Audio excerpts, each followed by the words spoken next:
Well, hello there. I'm hoping my mic is coming through. It sounds like it. And it sounds like you're doing a good day as well because you're here with me. And today is a special day, and it will be the last kind of coding stream. The last kind of coding stream I have for this year. We're going to end up the year with something special. And I'm going to be doing a workshop. And in this workshop, I'm going to be teaching you how to code a Zerg Rush bot from scratch. And I guess that's a little misleading, but it's not from scratch. It's from a template, and that template is pretty much empty. It doesn't do anything. So I'm gonna still say it's from scratch, because there's nothing inside this. But I'm gonna essentially show you how to get started. And this came about. And I want to preface this. This is the first time I've ever taught a workshop. I've never taught a workshop before. And I'm hoping you're going to learn something. Actually, you know what? You will learn something. You'll learn something. And I'll learn something because I've taught a workshop. And I've always felt the best way to get better at something is to teach it to somebody else. So teach it to you on how to do this. So we're going to build a bot from scratch. And this is in Python. I'm going to build this bot from scratch in Python. So let's see if I can get our little slides up. Give me a sec. And all right, slides, let's do it. So we're creating this bot from scratch in Python. Now, if you were fortunate enough, or you saw ahead of time and you jumped in, you signed up for it ahead of time, you'll be joining me in Discord. You don't have to become one of our members. Normally we have a membership, and you can, and you can become a member, and if you're a part of the membership, you would be access to our Discord when I run these events. But for this particular time only, for this event, that Discord is open and it is available for anybody. If you actually want to, yeah, my mic did change because I'm a different scene. So I actually don't know how these different mics sound. Hopefully this one's not too crazy different. And that's because I'm on a little bit of a smaller screen. I have to sit down at some point and just make sure my mics are all the same level. But either way, hopefully this change wasn't too jarring. Okay. All right. So coding this bot normally is done in, so normally our Discord is only open to our members, but if you have joined this session and you joined the sign up for this coding experience, you got access to it. All right, but just in case no one joined today, I'm going to be teaching you guys here on the stream, and you're going to have this VOD to work from. So this is going to be a little bit hands-on, a little bit different. I'm going to be taking questions in the chat. I'll be working with you. It's a little bit, you can follow along. You can follow along. We'll kind of sort out these questions quickly and easily together. Okay, so. And for you to get started, a prerequisite for this is you need to download the template. So the template is currently located at the top of your screen. There is a template. You know what? Actually, I should have given you... Yes, go to the template and follow the instructions there to set it up. And once you have it set up, we'll be able to go from there. If there's anybody currently in the chat who's working through it and they want me to hold up a little bit, you can let me know. And if you're just listening and following along, that's cool too. Just no fully requirement, and you can just follow this VOD later if you want to set up. Okay. So who versus AI, and that's me directing here of versus AI. And I guess aspirationally, what I'm trying to build with versus AI is I want to build a community that helps serious AI engineers crack the career code. And what that means to me, and I mean gaming AI engineers, to me is that I think a lot of times what we do here for bots is like a hobby for a lot of people. And I'd like to see that change. I think that building a bot has such a huge value to those out there in the workforce, that I want to make it that this either is part of your portfolio, or like if you already work in game design, how can we make it that you working on bots makes you make better games? Like there's a lot of ways that making a bot has a lot of value to, obviously in the gaming space, a lot of people, you're not building alpha stars, what have you, but there's a lot of value in improving your, there's a lot of springboards from making AIs and making bots. And that's what I'm aiming to do in the community. On the other side of that, flip side, and this is the part that I am very confident about, is a lot of people who I have worked with on the opposite side of things is people who are kind of stuck in their career.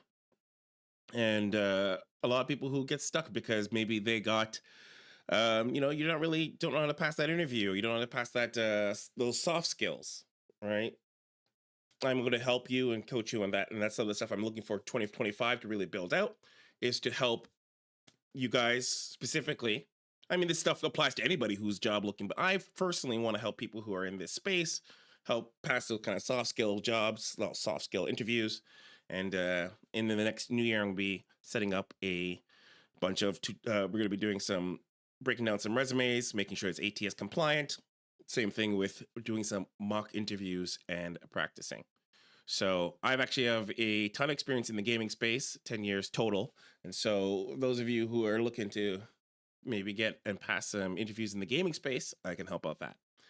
Okay. All right. And then that's that. Well, we'll get that out of the way. Let's actually get into the building. Boop. All right. So let's talk about this workshop. By the time you're done this workshop, you're going to get familiar with Python SC2. You're going to have a basic bot template. You're going to have like a bot template to work from. And then you're going to create a simple Zerg Rush AI. This bot will rush. It'll rush. That's what it will do. And by the end of it, that's what you'll have. Now, obviously, that is not enough to do anything like magical with, but it's a good starting point. And so who this is really targeted to is if you have some coding experience, if you've coded before and you've done some coding and maybe you want to, you want a new challenge, really. And getting into bot making is a little daunting. This is a good spot for you because I'm not going to be teaching you Python here. I'm not teaching you Python. This is not a beginner term. Like, this is not a coding workshop. So this is not here to teach you how to code per se, but this is going to get you familiar with Python SC2, how it works, kind of some of the logic stuff. Personally, a lot of stuff I struggled on when I first started bot making, because, I mean, there are some tutorials out there, but I think there is I guess I would say just a lack of just the basics of how it all works. And I felt that was, there's a lot of things that say, oh, do this, but I wanted to kind of talk and dig into like how we manipulate the library, how do we manipulate Python SC2, kind of get a little bit of the fundamentals out of the way. Because when I was first starting, I watched a bunch of tutorials and it wasn't very helpful. It really wasn't. So I kind of stumbled around. And I'm going to hopefully be teaching this workshop more often because I feel like it's something that without, like, for me, I'm building something that I would have wanted when I first started doing this way back when. So hopefully you will find that helpful. Okay, so let's get this started. So very first one, here's our challenge. All right, Subot is down 0-1 in the finals against Curebot in ProBots. The best way to get a quick win is to cheese. Create a 12-pool bot. Okay, so here's our scenario. We are Subot, and we gotta beat Curebot.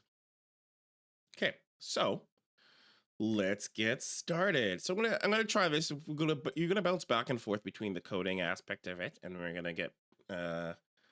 If you already have it downloaded, we can jump into what I call. Okay. So let's hopefully I guess my ID is not up. That's not ideal. So let's see if I can get that ID back up. Where are you?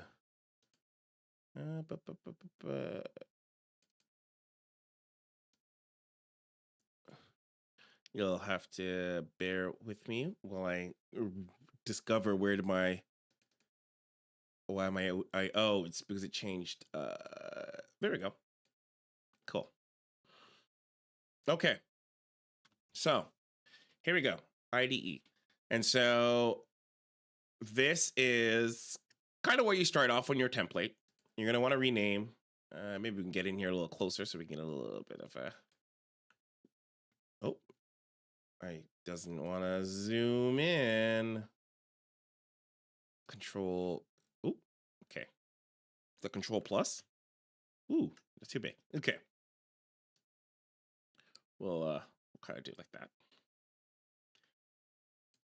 Okay.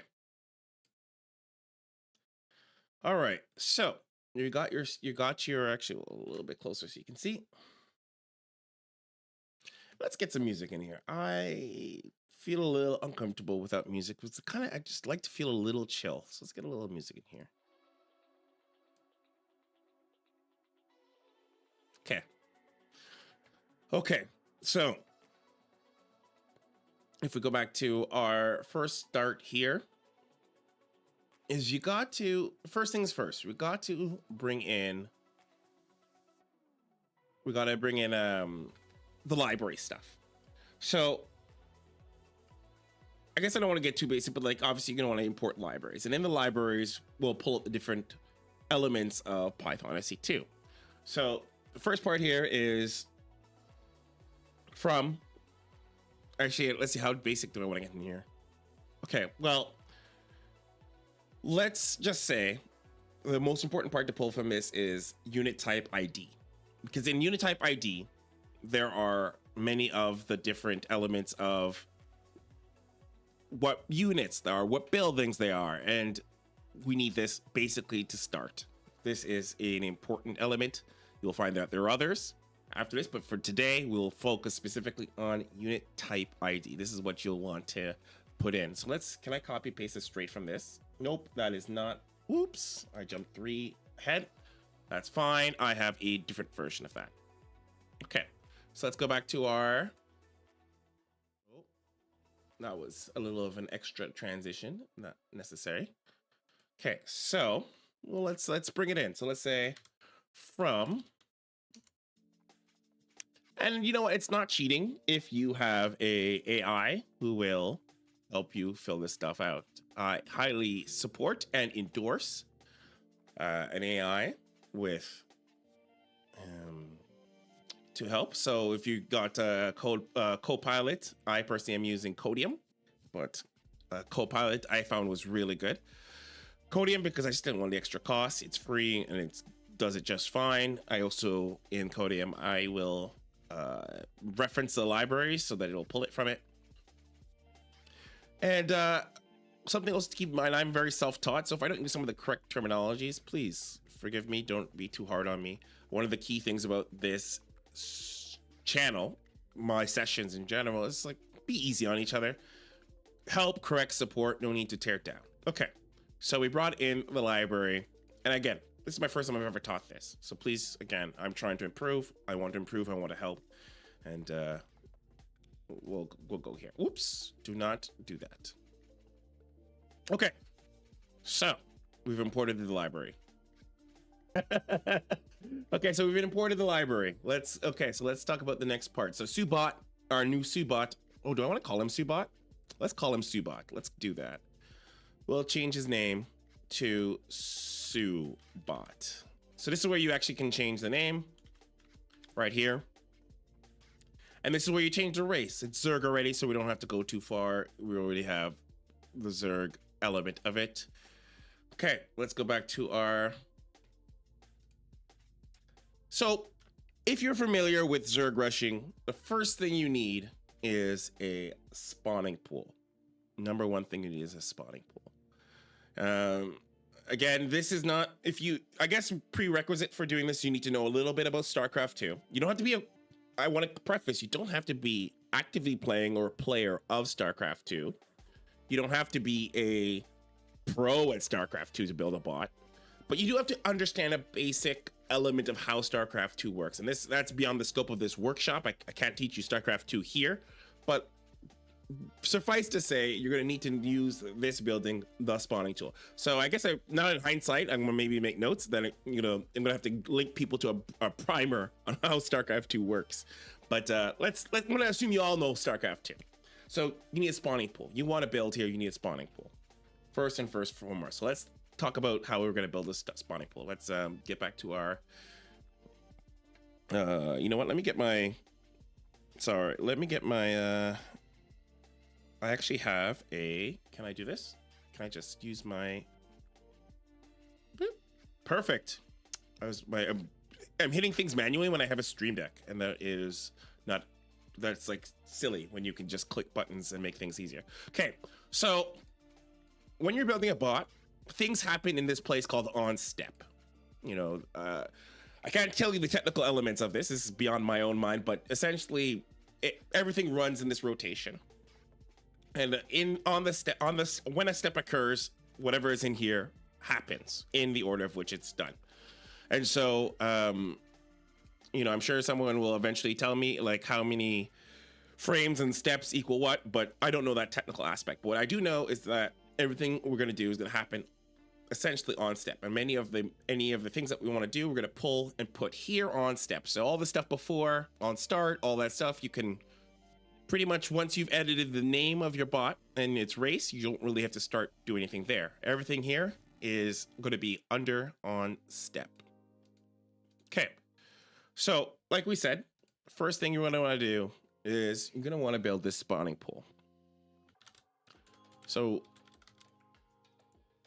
we use self dot, and this is Python SE2. So if you're using other things, there'll be different ways to get about it, but self dot build. And when we do self dot build, we're kind of saying, you know, I want to build something. This is what I want to build. And the good news about Python SE2, a lot of things are shortcut for you. So you don't have to be very specific on like, you can, but you won't in this one. You won't have to say, oh, pick XYZ worker and build XYZ over there. If you just say what we're about to say, you know, if we want to say build and then say what we want to build and the parameters in it, it'll just do it and it'll find the best location. Now we can get granular and be a little bit more like, I want to build this here and there, but we're not going to do that here to keep this simple.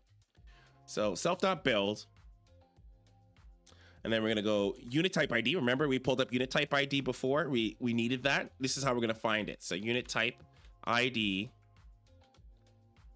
And now within unit type ID, you can see in here, there's a ton of stuff in unit type ID. We can just do a quick little scan. You got all this stuff. I don't even know. You know what? I don't even know if any of this stuff even is still relevant, but you can got everything here in type ID. But we're not going to use all that stuff. So let's say spawning pool. This is what we need, right? The spawning pool. Now, as you can see from my AI is actually telling me all you can do a lot of stuff here. You could just say spawning pool, but you're gonna need to tell it to do kind of where you want it. Why? Because Zerg's got to build on creep. Now, to be safe, you're just gonna say near. So we're going to say near. We want the spawning pool to be built near.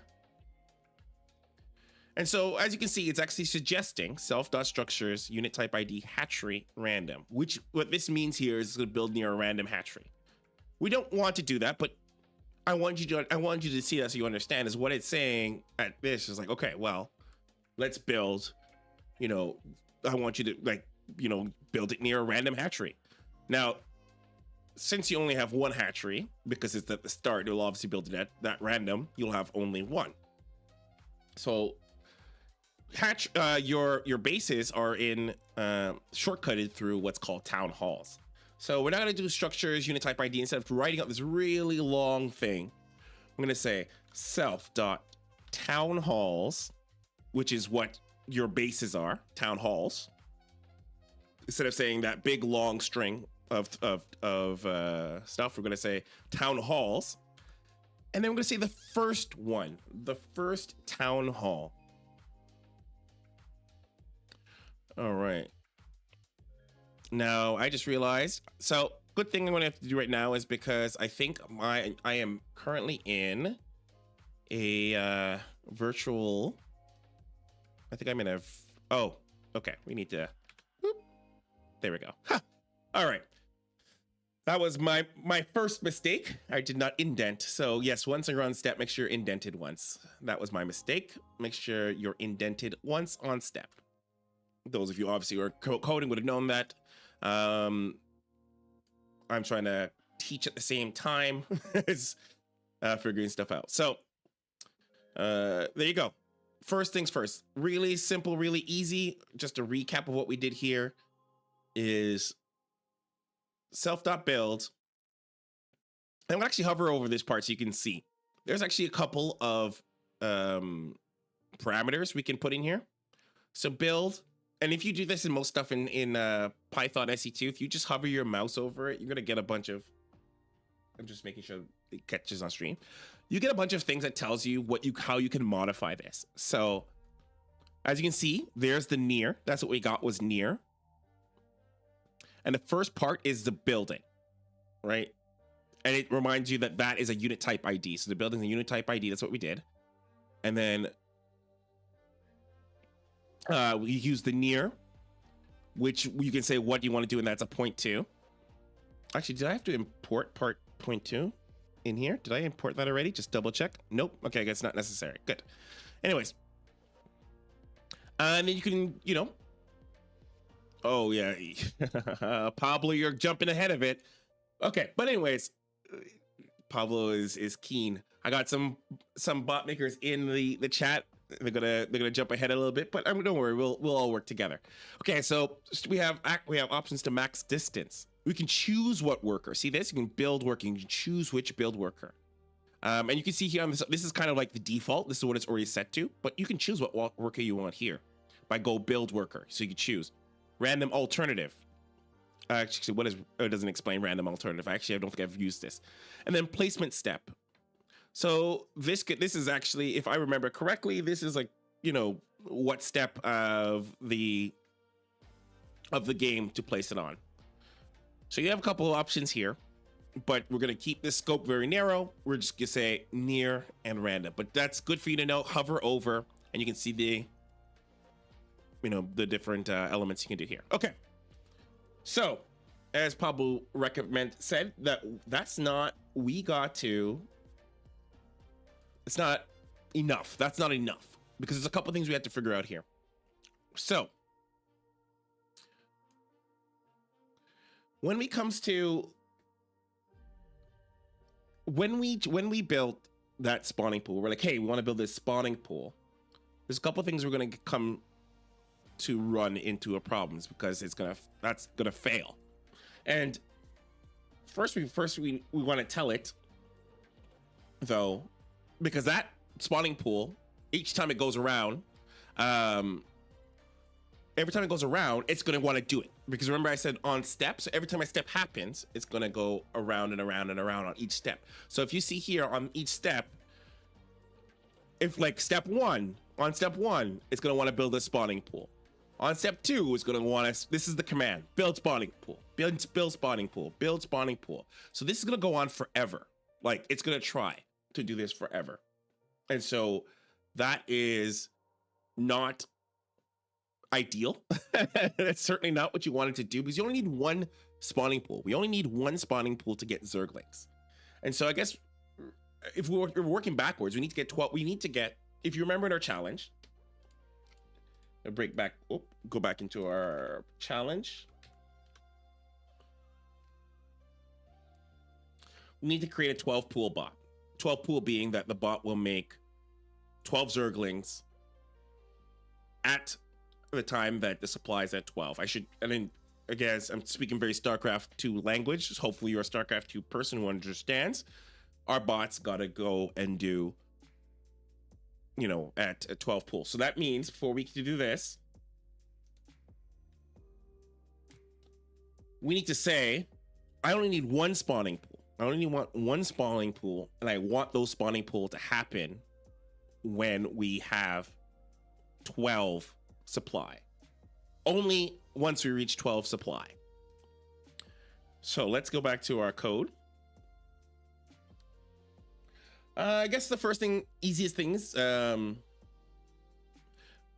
it means it'll only start looking for the pool after 12 supply has elapsed. I don't remember what do we start at in terms of supply. That's I guess that's a question I'll have to double check. I'm pretty sure it's 10. Am I out to lunch? Is it 10 or is it 12? What? Anyways, either which way. Okay, so first thing we're gonna do some logic. Now, a lot of bots, and you know, from my experience, a lot of bot making is just if-then logic. There's a lot of fancier stuff in there, and you can do whatever. But if-and logic is just like the backbone. And if you understand if-then logic, you can make a bot. You can make a real easy bot because if-then logic essentially rules bot making.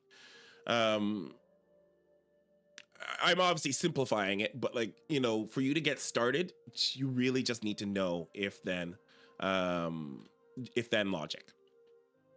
So speaking of if-then logic, let's work this out. So we say if, and we'll check self being, you know, the bot itself, supply, and we're gonna use the supply used. We'll check the supply used. So it's going to say how much supply has been used already. If that supply is greater than and equal to, or greater than and equal to, or equal to 12, because, you know, 12 pool bot, 12 pool after 12 supply, as the name implies. Okay. Then the rest of the stuff. You want to indent that? Sure. Okay. But again, this is not complete. You know what? And then we'll actually do a little bit of just a little say, hey, builds on 12 supply. Okay, so again, not complete. This is not complete because it's gonna try to build. Once it hits 12 supply, it's gonna try to build as many spawning pools forever. So we want to stop that. So that means, again, let's throw some more if-then logic. So we'll go if. And we're going to actually do a little bit of a... And of course, there's many ways to do this. And so I want to, if you're following me at home, I'm going to get you started. And you're going to get your chance to do and solve it however you want. But this is just an easy way to solve it. And you can do it however you want when you figure it out. And that's the fun part of building a bot. So let's say, okay. So, the AI is already, see, look, it's already suggesting, right? I actually like that suggestion. I would have done it like this way though. So self-det. So first I want to check to make sure, right? I want to make sure that I don't have a spawning pool. So that I don't have a spawning pool and that a spawning pool is not in made. So I only want this built if there is no spawning pool. If I have no spawning pool, so the minute we hit one spawning pool, don't run this anymore. Okay? Once we have more than one spawning pool, don't run this anymore. So we'll say, you know, so we'll go if self dot structures. So we're checking the structures. So it's going to say, hey, what structures do I have? You know, looking inside my structures. And if any of those structures are a spot, oh no, don't do the whole thing. So rude. Spot. I'm this AI. Okay. Okay. Okay, so self-dot structures and inside structures, spawning pools, unit type ID, spawning pool. Okay. And then the amount of those spawning pools. So what you, just breaking this part down so you understand, it's dot amount. Oh my gosh. Structures dot amount. So what happens here, what we're looking here, so breaking down this idea, it's like if, and then it looks into my structures, spawning pool, dot amount. You have to do it so it's an integer. Like this, it throws back an integer. And so the amount of spawning pools, the amount of spawning pool, plus, we're doing this as an additive because you want that it's checking if I have no spawning pools plus the amount of spawning pools in production. So if you don't, you will get this weird situation where if you don't check if you're already building it, you will have that it by the time the unit has left to go build it, it's still checking and there is no spawning pool, quote unquote. So it will build like 3 spawning pools because by the time there's a lag time between the time that the order is issued and the time that the unit fulfills that command. And that lag time, in that time, the bot is still like, it's still 0. So the bot will just issue the command again, and it'll just issue it again until that unit has finished it. So we have to add in if there's the order has already been issued. So like a unit is like, I'm going to go build this. And so thus there is something pending. Something's already like, I'm on my way. So don't count this. So we're going to add that. I'm going to say self dot. And if you want to see if something's pending, you know, you put it in the, like, it's like the queue and it's like already pending. See? And you can do that for already pending and already pending upgrades. So there's a lot. So you can the alreadys are both pending and upgrades. So you want to, if you want to make sure you don't do the same thing for upgrades, there's one version for upgrade as well. So already pending. And then we'll do the same thing. We'll look for, guess what? Yeah, spawning pool. So we're checking, right? So we're going to do the scan unit ID dot spawning pool. So as you can see, we've really built off on the concept of unit type ID. Unit type ID is like where everything's already in there. So already pending.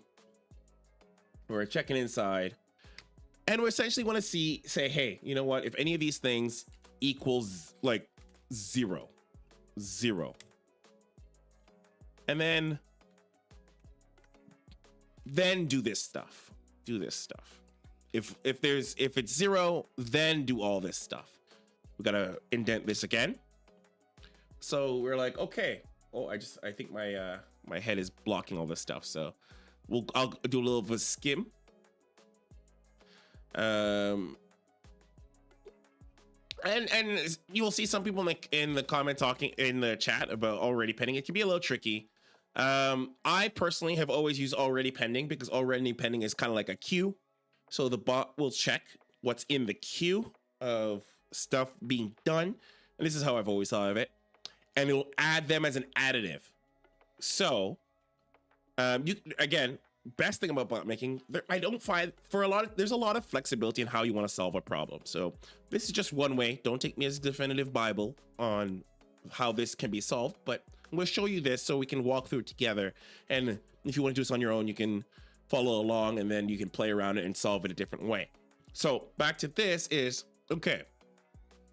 So this is checking, this part here is checking how many spawning pools do I have currently. Like this includes spawning pools that are like, that exist, that are ready, quote unquote. I guess I could have put ready.amount, but I think amount pretty much covers the ready part. I actually have always found it to be that. So plus those in the queue being built. So if at any time that does not equal 0, so that means if one exists, right? Or sorry, if one doesn't exist, like it doesn't exist, it's not done, and one that's already built is not in existence either, so they're all 0, then I want you to build a spawning pool. Soon as a unit has been ordered to build one, this is already 1. And since it's 1, don't build this. Stop building this. And once the spawning pool is built, there's already, it becomes permanently 1. So thus it will never build this again. Okay. So now, as people pointed out, there are a couple things that is wrong with it, but I'm not gonna spoil it yet. Well, let's talk about, now we got our spawning pool. Let's talk about units. We're gonna talk about units. So let's talk a little bit about units. So we're gonna be using our unit type ID again. All right. We're gonna be using our unit type ID. But now that we've already had a spawning pool, we're gonna go back using that logic. Again, hold on. I'm gonna update my comments. Build spawning pool on 12 supply. That's this section here. And then we're gonna do a little bit of clean commenting. We'll be like, okay, you know what? I want you to. You know what? Maybe I should drink some water. I'm getting a little dry.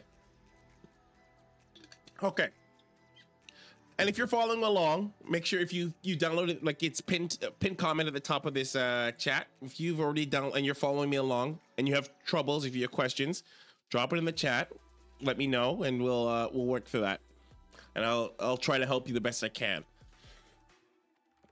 Okay, so let's talk about building Zerglings or building units. Okay. Let's go back to our little thing. PSA, the default map, simple x64 map is on the maps download page with the name Melee. Yes, that's a good point. And I don't remember if does it not come with a map automatically, or okay, that's a good point. Ooh, maybe I need to make note of that from Dyson, that you actually need to download the map so that you can run this. And I may have taken it for granted that the map is just installed on my computer. Let me just double check which map I'm using with this. Yes, so that is correct. Dyson brought up a very important part.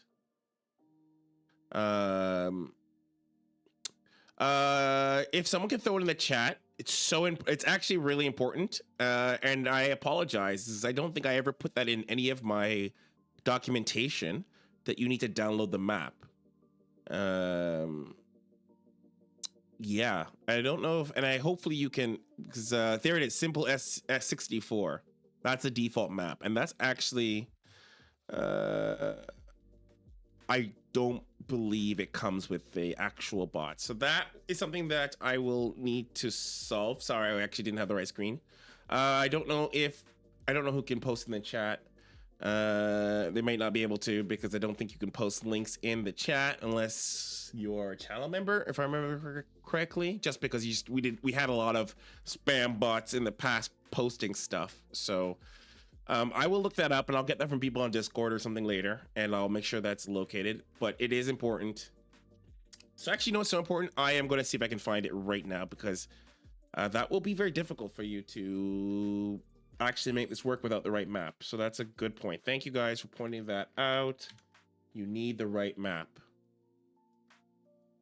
Can I let me see if I can allow Pablo, if I can allow you to post. Oh, I can't do that right away. Unfortunately, it doesn't let me do that. Okay, I'll just quickly have to get that, but it is important. I believe it's AIarena.net has it on their wiki, but I actually don't know that for a fact. So let me see if I can find this. But yeah, it's actually, I guess it's really important to have the maps. Which one is this? Simple 64? Simple 64. You don't actually see it on the AI Arena. That's unfortunate. Okay. Now, if anybody who has me on Discord, please just toss it. Send me the link in Discord, and I'll post it here. I'll keep an eye on Discord, just because I want to keep this going, and I'll post the link as soon as we have it. But yeah, it is important to get Simple 64. I'm actually surprised it's not in the README. Is it in the README? Simple 64. It's not. Weird. Okay. Well, that's something I'm gonna have to fix for sure. Yeah. Oh, wait, what's this? Okay, here it is. It's in the map pack. So it's funny. I have not used this in so long. It's so long since I used this. I'm gonna post this here. I have not used this link in a very long time, and it's important to have this map, Simple 64. It is in the README. So it is in the README under StarCraft 2 maps. Yeah. Wow. Okay. Okay. Anyways, we'll get back to this. Let's keep this ball rolling. Okay, so we're going to be talking about building Zerglings next, or could be a proxy for any building units. Okay, so making units. So the units have a couple components here. Oh, you guys can't see my mouse. That's okay. So there are a couple components on here. So you got to check where you want this unit to be built from, and you know, you also want to like tell it what unit you want to use. So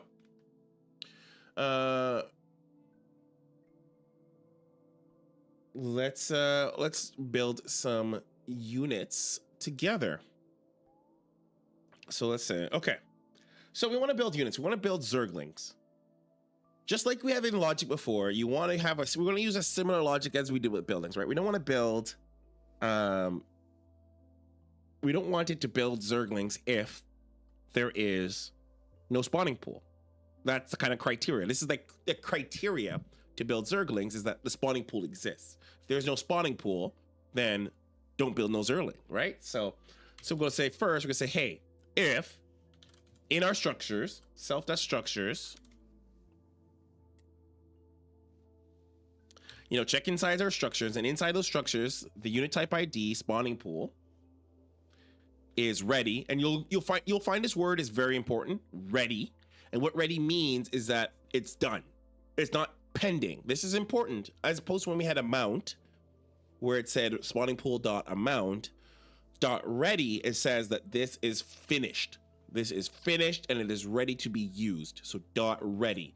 This is the modification of self.structure. So before we had self.structures amount, which checked how many amounts in an integer. Self.structures ready, self.structures unit type ID spawning pool, and this goes for all buildings, dot ready, which I'm pretty sure just sends back a boolean. Not 100%, but I'm pretty sure it just sends back a boolean. It's either ready or it's not ready. Okay. And so first was like, we want to say, hey, are there any, is the spawning pool ready? Correct. Okay. Spawning pool ready. Now, Zerg is unique in this part where it's not just enough to just say, hey, is the spawning pool ready? You kind of have to also make sure, for you Zerg people out there, is that there are, what do you need? Can someone tell me in the chat, what do you need? Like, what can you not, if you don't have this particular thing, why can't you build any units? Like, you obviously need this thing to build units when you play a Zerg. I'm gonna see if I can get an answer in the chat. If anyone shouts it out.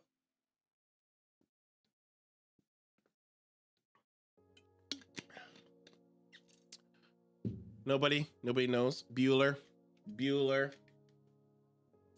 Supply. That is correct, but not exactly what we're looking for.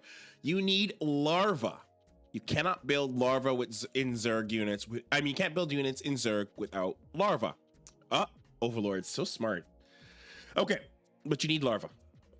Fortunately, we can, yeah, okay, now we're getting the supplies and the larvas and all that stuff. So yes, we need both these two things, but specifically for Zerg, you need larva. We're gonna get to the supply in a second. Give me a sec. So self.larva. We're gonna check to see if there are any larva.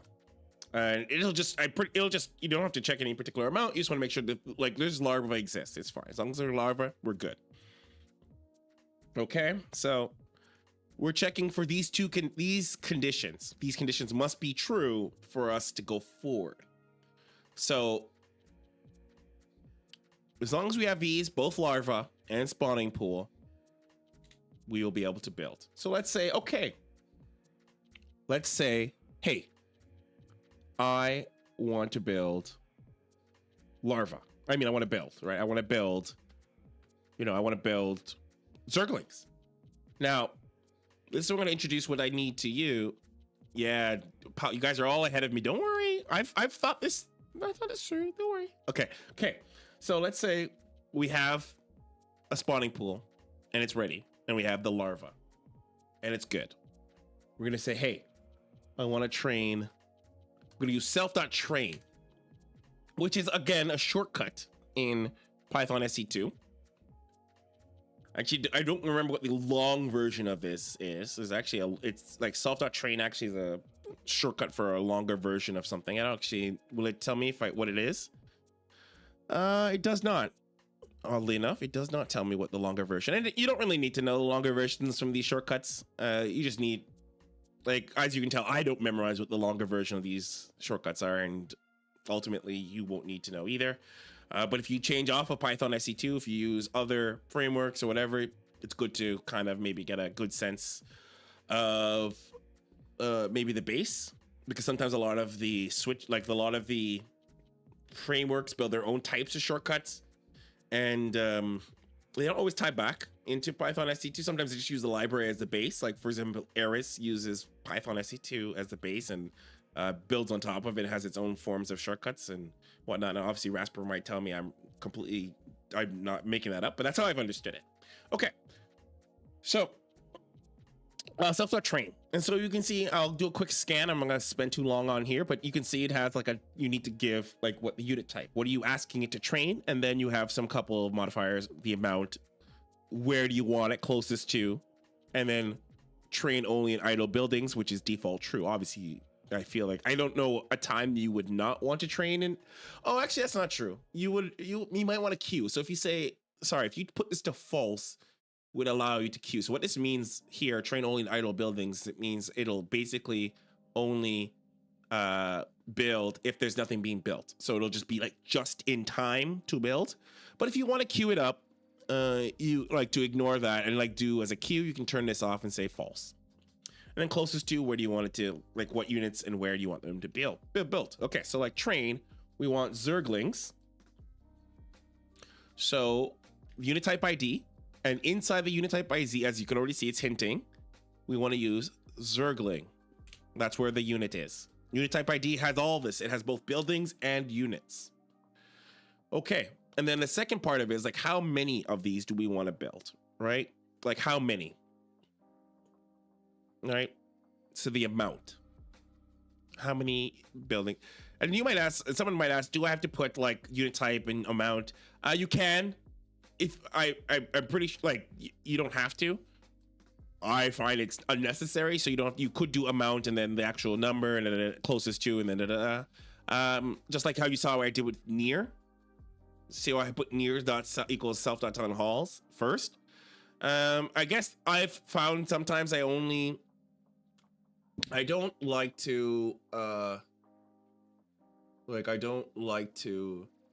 do it all the time, but sometimes I might do it especially if I notice that there are maybe multiple integers or multiple booleans or something like that, and you want to be kind of a little bit clear so it doesn't get confused or thing. Someone might like, I don't know if the order particularly matters, but I've usually just kind of kept it personally, the order of which it appears here. I think you can get away with it if you put like near equals, or if you put like amount equals, you could probably get away with mixing up the order.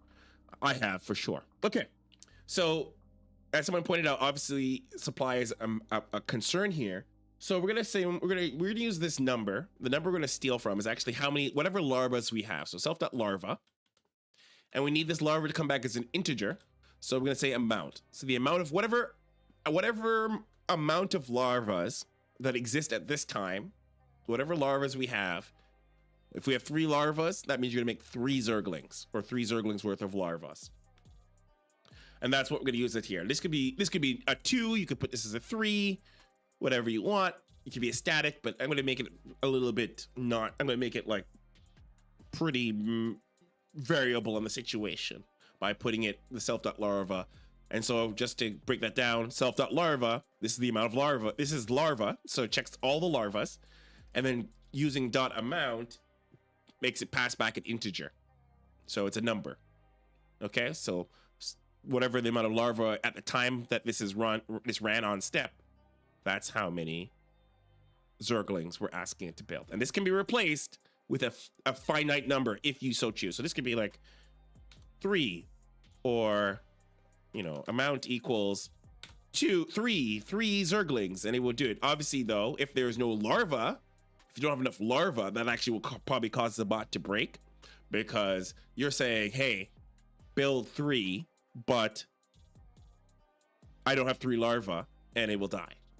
You could also say if you want to be so bold, you could actually say here, if you want to be a little bit, you will self.larva amount equals 3 or greater than 3, then build 3. You can do something like that. You can be a little bit, prescriptive that way. But we're going to go with this. But as someone has pointed out, this code here is broken. This code will not work. We will crash. Maybe I should run it just to show you that we will crash. Maybe you won't believe me. Let's run it. Let's see what happens. Hopefully you can see this bot. We'll see if it runs so you can see.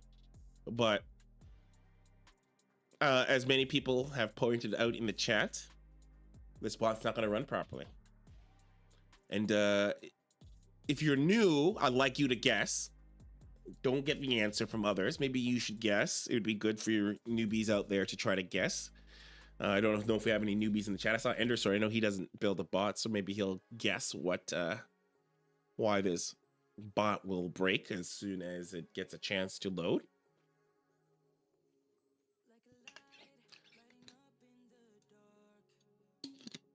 We'll see. Okay. It's building the spawning pool. Yay, spawning pool's being built. Oh, they're not doing anything. Oh, built. It will work. Well, good news. It did work. So maybe I was wrong. Now, there's a reason why it worked. I guess there's a good reason why it worked and didn't crash like I had expected it to. Because it wasn't able to actually if I pull it up again, one of the things that we're missing here is we're not checking for you know what, let's purposely break it. Let's say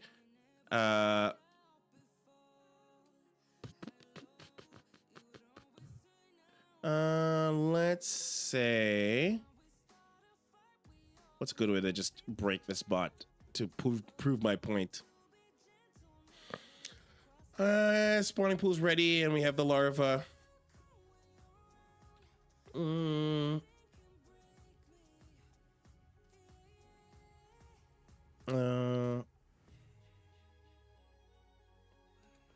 Let's just run it again and I'll just illustrate my point. It's funny. It's so funny. I want to break my bot and I can't think of how to break my bot. Instead, like, it breaks when I don't want it to break. When I want it to do what it wants, it just breaks. But we'll look over it here. Okay, so builds a spawning pool. Randomly built it. And then it built these Zerglings. Now, it didn't break, but what you can see, there's two things that are occurring here. There are two problems here, as you can see. First one is hit max supply, right? Second of all, it's not even trying to build another one. And that's because, oh, it's still building. Oh, was it something died? It has the money. So what if it didn't have the money? What if it had no money? What if it was broke? If this bot was broke, what would happen? This bot would crash. But since, fortunate, it always had money, that didn't happen. But for both of these things, all these things, they're... So actually, why don't we do this? Why don't we just tell it to build... Let me see if I can illustrate what happens when you run out of cash and what you might see. So let's say, let's have it build a whole bunch of spawning pools and let's see what happens. I'm just gonna have it build some infinite spawning pools and see if I can illustrate what happens. And what this will happen is essentially is if your bot runs out of cash and it goes to look for doing something and it doesn't have the cash to do it, we'll have problems. So let's see if it'll try it. Let's see if we'll build a couple of spawning pools. That was bad logic. That's not what I needed to do. I should have said less than 0 or something. I'm mucking this up. Mucking this up. Mucking this up. So 0.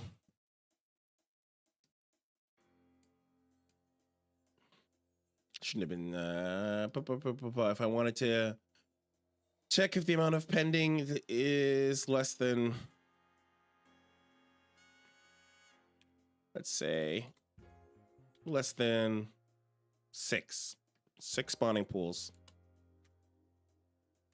See if we can get 6 spawning pools out of there to build. I'm curious to. I've never in my life had so much trouble to get my bot to break.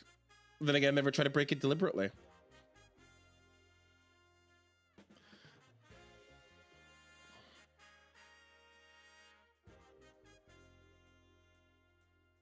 Let's see if we can get it to crash. Come on, crash, crash, crash. Okay, there's one. We'll build another one. Okay, keep going, keep going. Okay. Oh. Oh. It's gonna keep building spawning pools forever. Oh, you know what I wonder? Does the build already check? Does it already check if you have, if you can afford? I think it already checks if you could afford it. Does it check that? I've never looked. Interesting. It might. So that actually might be part of the shortcut. It actually might already check to see if you can afford it. Interesting. So I was going to teach you about checking to afford, but it actually, the build command may already check to see if you can afford it. Actually, like these build stuff, you sometimes generally have like a condensed version of several functions. I can actually maybe, can I go and check how this is built? So it does check. I believe it does check if you can afford it. Yeah, it checks if you can afford it. Okay, so that's good to know. But it's, you know what? It's healthy. I'm going to teach it to you anyways, but I think it's healthy you to be aware of this. I learned something new because I didn't realize it actually had that built into it. But I think it's important. Yeah, Dyson brought it up, is that it actually, the build command checks if you can afford it. But I think it's healthy that you should always check anyways. I don't know. Just in case you're not using Python SC2 in the future, you're going to want to check if you can afford it. That's why it just worked. I was like, that's weird. Okay. So what you want to do in a time that you're not using, you know, you want to first say, hey, can I afford this thing? Which is self can afford. Can afford, which checks is A, do I have enough minerals, like whatever the mineral cost of this thing is. And then B, if there is a supply cost, it checks, you know, do you have the supply for that thing as well? And we'll do it. But the self.build already does it, but we'll do it anyways, just for good measure. We want to, just for good measure, I think it's good to check if self can afford. It's funny, now I'm going to like get rid of that out of my code now that I know that it automatically checks, but it's good to know. Okay. Cool. So now we have units. We saw the Zerglings are built. See? This is why I'm teaching, because I'm learning something too. I didn't know that the self can afford is actually built into it. Okay, so anyway, self.afford. It checked. We want to check if we can afford first. Now we need to say to those units, hey, units, attack. Let's attack the enemy. Let's attack this person. All right, so if we want to attack, I'm going to say send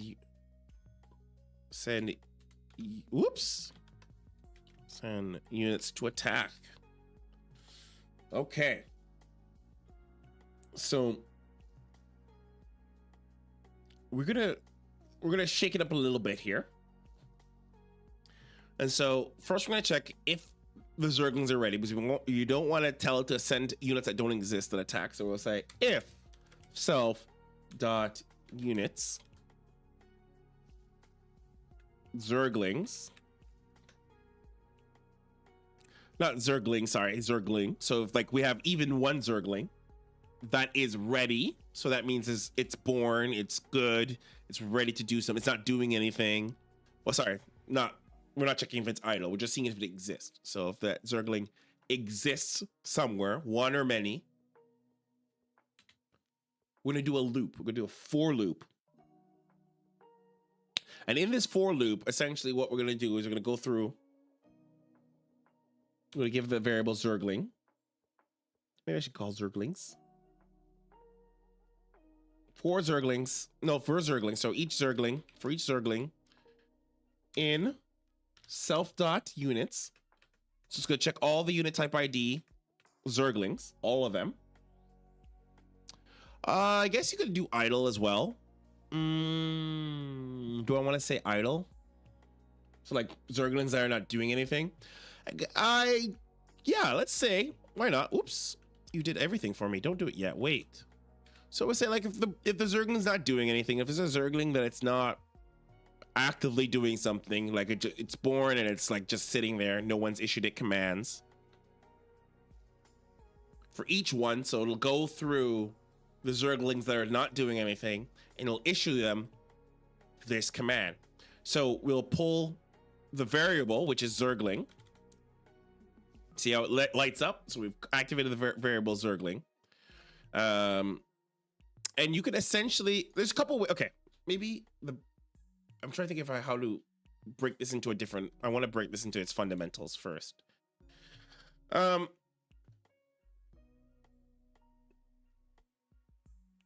I want to explain that this has properties. So we explained that it has like a property. So you see how it's like dot idle, right?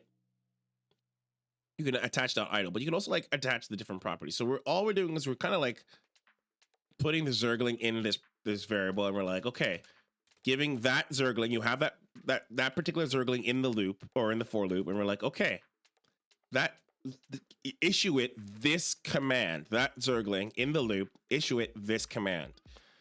And this Zergling essentially is just, it's essentially a unit type ID Zergling, and you're attaching onto it and say, okay, attach dot attack. Now again, I don't know personally if there's anything. Okay, there are a couple things in here. So you have to give it the target. So we need to tell what target, and then we can actually give it the Q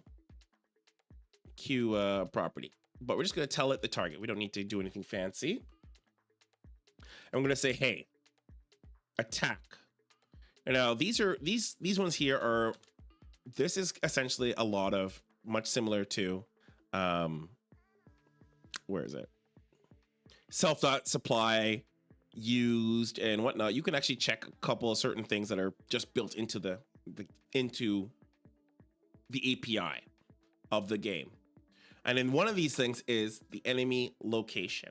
So you can see here, actually, there's a couple here. We're going to do this little drop down. You can see, we can check out the enemy location, the structures they have, units you can pull up. There's a lot of stuff here in just like the API of what you can pull up in just in terms of information. But for specifically here, we want the enemy start locations. So as you see, it start location with an S. So we need to use 0 because we start on 0, which is the first start location. If you did 1, it would be the natural. 2, well, okay, so 2, from after 1, it gets a little bit spotty because it depends on how the map sort of breaks up the basis. But you can hey Uncle Vinny, you can assume that so 0 definitively is the spawning location, and 1 always is the natural. But 2, well, 2 is probably going to be the third, which is closest to the start location, and then 4 and 5 can get a little spotty. So you're going to want 0. So there you go. enemy start location equals 0. And now if we run this and all things go well, this bot should go in and attack the start location. And if you've been following, you officially have a bot that attacks the enemy. Let's find out. Do you have a bot? Do we have a bot? Do we have a bot? Do I have a bot? Do we have a bot? Do we have a bot? Let's find out if we have a bot that attacks the enemy.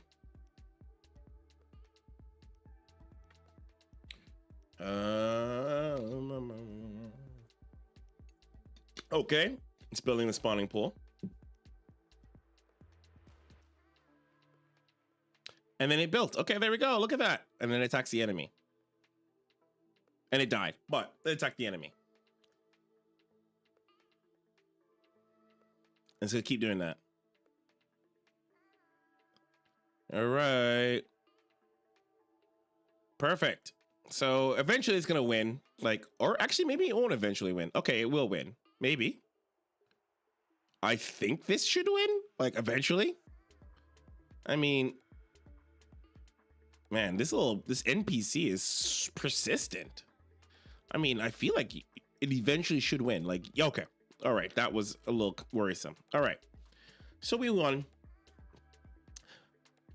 You say to yourself, okay. All right. We won. Cool. You're like, awesome. But we have a second part of this challenge. The second part of this challenge. Subot is now 1-1 in the finals against CureBot. But now CureBot is on to you. It knows. It knows what's going up. So now we've got to change it up a little bit. And we have to defeat CureBot using a bot with speedlings. So we're gonna work this one together. This one's not gonna be so simple. If you are doing it on your own, I actually encourage you to attempt this on your own. If you're watching the stream, maybe stop it, pause it, whatever, or watching this VOD, stop it, pause it, watch it, whatever, and try this on your own. You should be, I want you to kind of figure it out, have a little bit of fun and figure it out. And then if you, did Dyson send me, I thought someone sent me a link. I want you to try it on your own.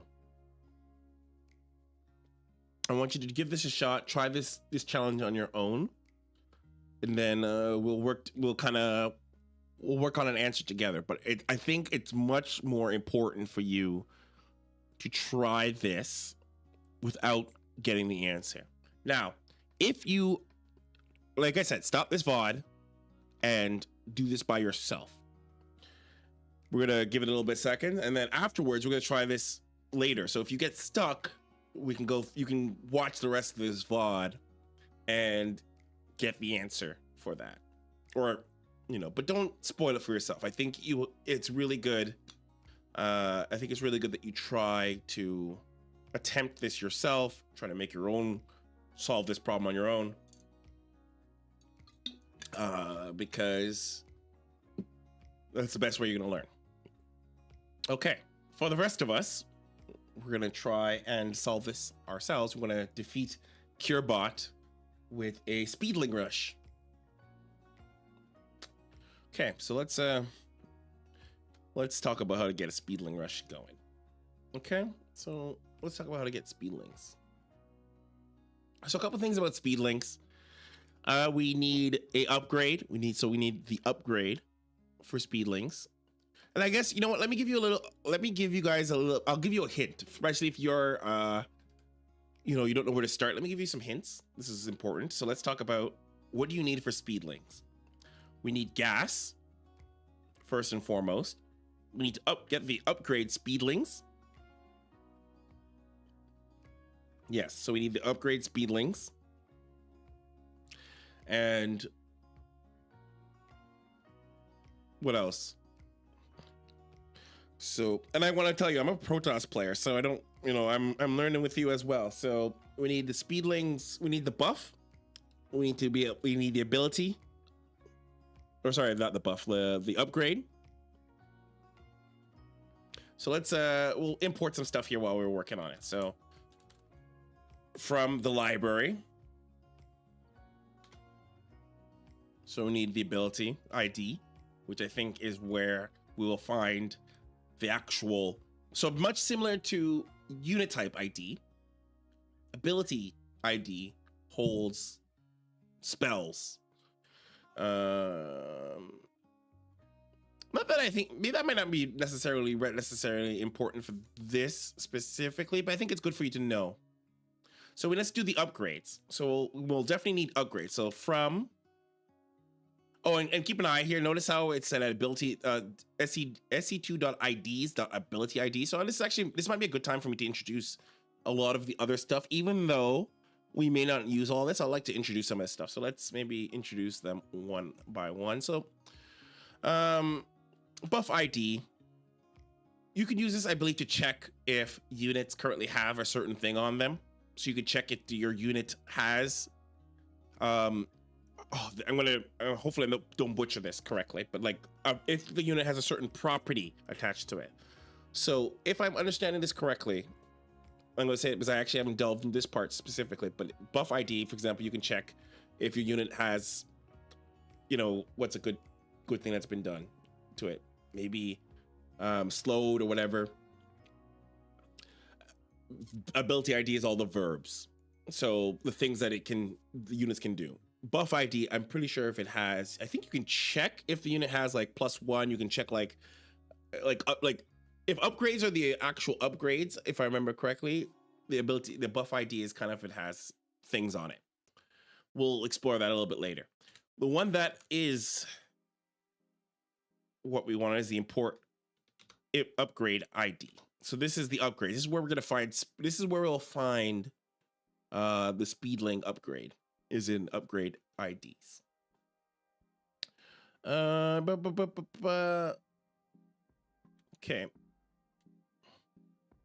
Okay, I think that might be all we need for this. Well, specifically, we only need the upgrade ID, but these two were probably good to use. And I'm gonna keep them in here just in case I do use them to solve this problem. May or may not, I cannot remember specifically. Because this next part is kind of open. It's kind of open-ended, right? There's a couple ways to solve this. You don't have to solve it my way or your ways. But there are a couple things we're gonna want to get done here. We're gonna want to get a spawning pool. We're gonna want to get an extractor. Maybe I'll get a little fancy and I want to expand, just so you can see expanding. We'll need to build a queen. We'll need to get overlords. And then we'll want to get the ability for speedlings, which is called metabolic boost. Casters and players, you don't really need to learn. Casters and players don't really have to learn the name of abilities, but you coding a bot would probably need to learn the name of the abilities so you at least are aware of what you're trying to get, because the literal versions are actually in here. Okay, so let's talk about, I guess, gas. We'll probably want to build some workers, actually. Let's build some workers. So, I'm trying to think, do we actually, once we built our thing, I guess maybe we'll want to get an overlord, perhaps. That might be a good thing to go next. We'll want to get like an overlord, because I think we're getting stuck on supply. So we'll want to check if we've hit our supply. So we'll say, okay, we're just gonna try to create like a little bit of a, when the Zerglings are built, they're kind of like at their max. So we're gonna say something like, hey, this dog title is correct. It's not, so this is, dog title brings up a very important part. I actually said you would need to know metabolic boost as a name, but this is Python SC2, and there are shortcuts everywhere because Bernie, the creator of Python SC2, was like, people won't remember metabolic see, I can't even say it, metabolic boost. So there's things like Zergling movement speed. That's kind of like a shortcut. So it's like a super quick way to get there. But let's we won't get really, let's build overlords. So build overlords if supply is low. If we don't have enough supply, you know, build us an overlord. And so we'll say, hey, if supply, remember I said we can go look into this self spot. There's a lot of stuff we can check, like the status of the situation. So we'll say supply left. See left? Supply left is less than 2. So if you have less than 2 supply, you know, we'll give it like a little bit of a buffer. You can choose whatever, but I'm saying supply.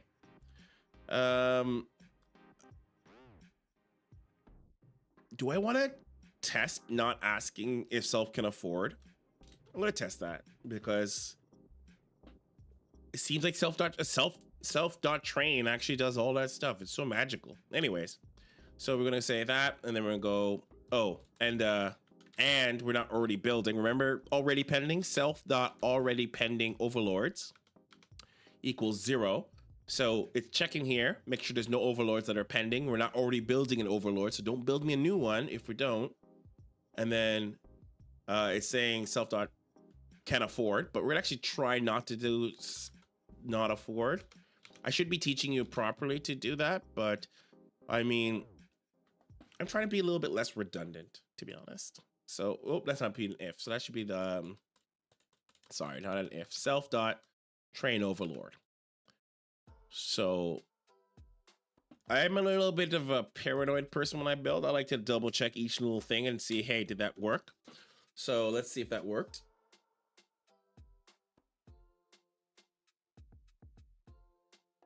So we're saying, okay, is the overlords, we're not training an overlord. Oh, did I not say how many overlords to train? Okay, that might be a problem. I probably should have told it to train like only 1 overlord. Let's see how many overlords it trains. Probably should have said 1. Remember, needs an amount, but let's see what it does. If it just builds an overlord, we'll correct it. We'll do the 1. All is Gucci once it builds that 1 overlord. So it builds a spawning pool. And it built the overlord. There it is. And it's just keep. Okay, so it still built the overlord. Cool. Is it gonna build another one now? I guess it doesn't matter because it just kept killing its. Okay, and then it built another overlord. So cool. Okay. We'll still tell it to build just 1, just for the sake of life. Build 1 overlord. Okay. So that's an overlord. We got an overlord. So now we have a good amount of supply. So now we know what happens if the supply is. We probably should keep making drones. Or actually, let's we need to build an extractor. Let's build an extractor because we need gas. Because that's something we need.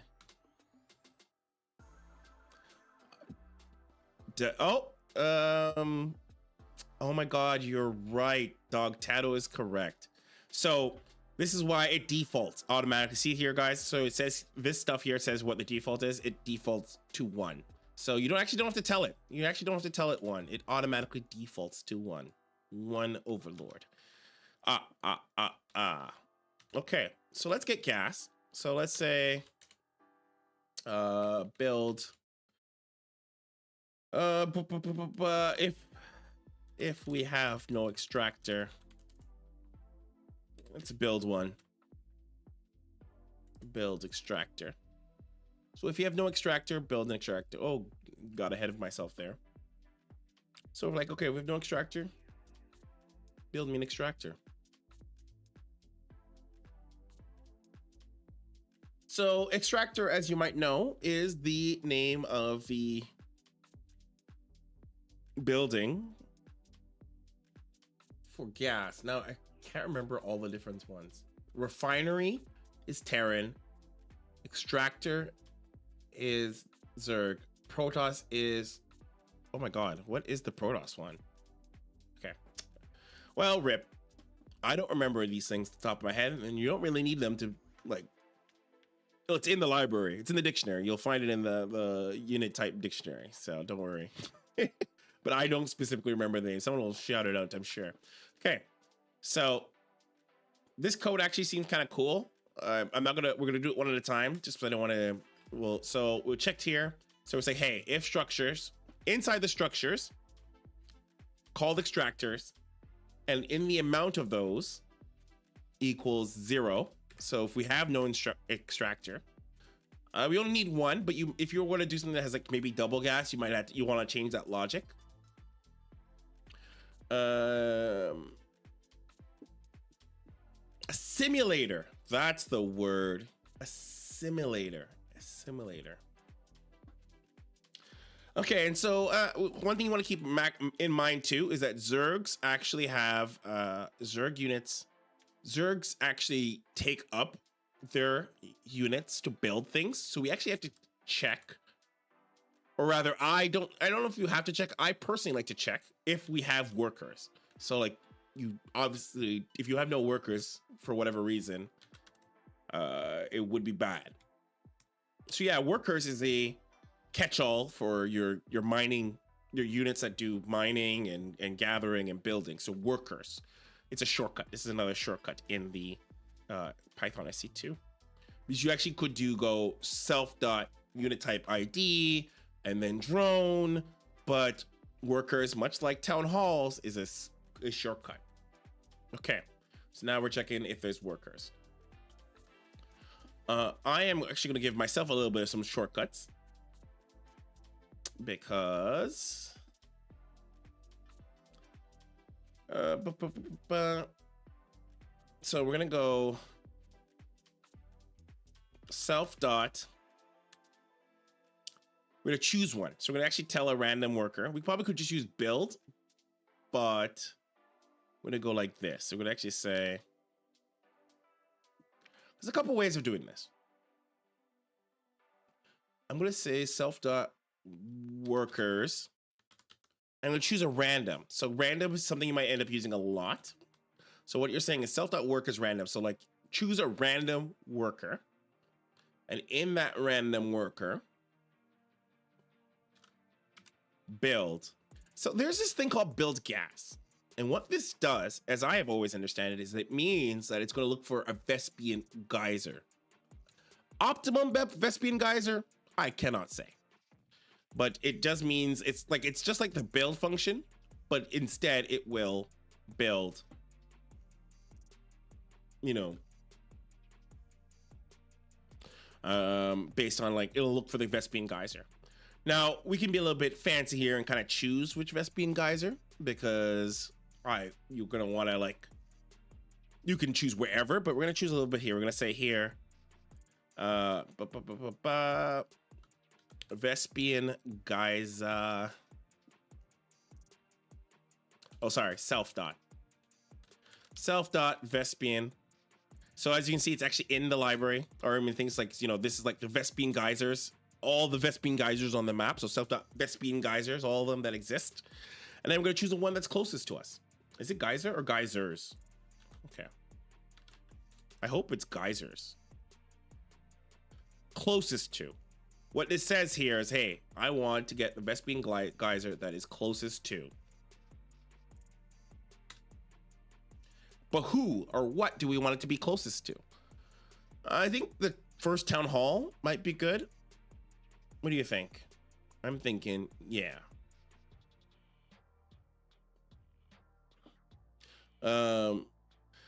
So I think someone brought this up in chat, and this is probably true too, is that I sure if you say build and you say gas, it'll also just pull build gas. Actually, maybe we'll do that. Maybe we'll just do build, the regular build.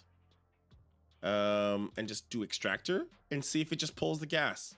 It should shortcut. I actually normally when I do it, I just say build gas, but maybe just build will automatically pull, and that will be fine. Will it do the? Do you have a position? Do you have to give it the position? Oh, there's to build another position. So I think you do have to say position with this one. So say near the town hall, close to the first town hall. Easy peasy. You'll have to use a little bit more logic if you want to be a little bit fancier with this, but we're gonna say we're gonna want to build the first one. So let's say near our first town hall. Okay. So now let's double check to see now if we have gas. Do we have gas? I also like that I discovered. I'm really happy that we discovered that the build actually checks if you can afford, because my code when I first started was full of can affords. But if the build has afford, that will save you a lot of headache. I don't know why I didn't know. It's like I definitely crashed a lot for certain. Oh.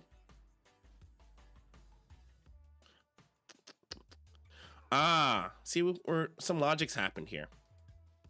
So something is incorrect because I didn't check. So I obviously said, hey, can you like, it's saying here near is not ideal or not right. Boop, boop, boop, boop, boop, boop, boop, boop. I did not like, oh, that's not correct. So you have to give it a position. You have to give it a 0.2. Good question. Can I just say geyser? Can I just be like, I'm learning in real time. You can tell as I don't code for Zerg. It's like Vespene Geyser first. Does that work? Can I go Vespene Geyser closest to?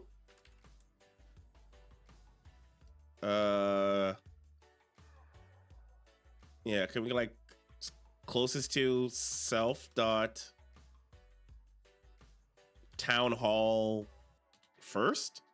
So what I hope this will do, and what we're trying to break down is here, we'll break this little code down here. So we take a random worker, and that random worker will then build an extractor. It will then choose for the location, because you have to say, as you can see here, as it said in the build, we have to give it a location. We have to give it a location, or position, sorry, position, which is a 0.2. Actually, what if I didn't do this? Let's test something. Let's test. What if I didn't give it if I don't give it a location, will it just build appropriately where it needs to be? Let's test. Because maybe it'll just build.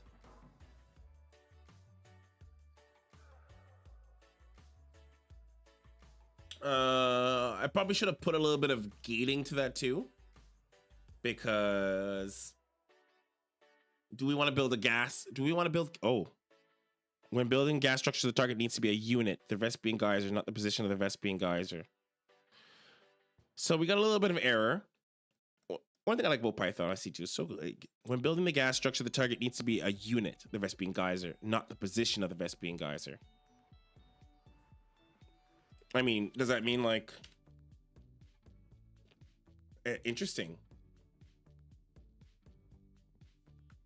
Are we gonna check if the drone has minerals? No, we're not gonna be so clever. You can, if you're doing this at home, fully feel free to check if it has minerals. There's a function for that to check if it has minerals, but we personally are not going to check that because I am not going to be so clever. We actually also don't want it to build. We're actually going to move this after we have 12 supply. So we're actually going to take this. We're going to check if we have gas. And we're actually going to move this up here. Remember, guys, this is not a definitive way to do what we're doing. I'm just doing this way because I want to solve the problem alongside you. And so we're going to move this into the I'm going to move this into the, oh my God, what is wrong with my fingers? I'm going to move this into the if statement about 12. I'm going to move this in here and say, you know, after 12 supply. Okay.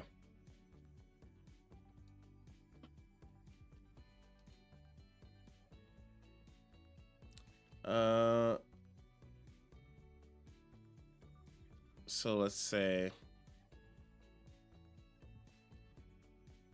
oh, it's the unit.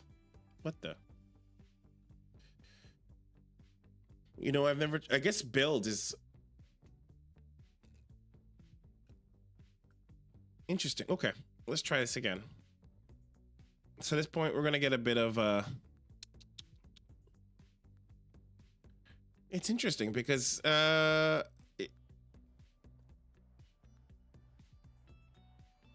I wonder if, oh, I know why it's saying this, because it's the, okay. So there are a couple of builds. I guess we should be a little bit, this is a part that's important to explain. And maybe I'm going to try my best to explain it. So you can obviously go self.build. And this is why the near didn't work. This is important. So self.build is its own little function. So here you see self.build in this function. It'll just randomly grab a unit and build it. And then it'll build it. And then you can use, in this one, you can use the near function. But in this one is attached to a property of a unit. So I went self.worker and then a random worker and I did build, which has its own properties in this. And it's not that. So actually, if we did this, what if we actually got rid of the worker part, and it's like, it, you know, if we went self.build and we allowed it to choose whatever, because when you want to use maybe an individual worker, you might want to say that if you want to be specific on what worker you want to use. You know what, let's do it anyways. We'll test this one, and then I'll go back to the old one because I want to actually show you how it gets used, because I think that's kind of important. But we'll show this one, and then I will do the individual unit when you tell an individual unit to build. So I'm actually pretty confident this one should work.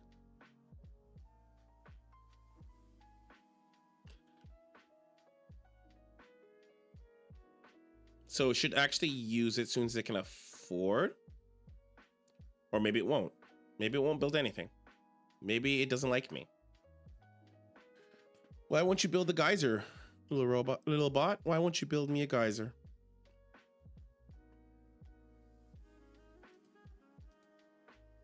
That should have worked. Did I gate something incorrectly? If self.structures 0 and self.workers,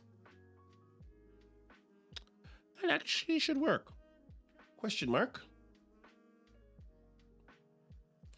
Let's do a print statement.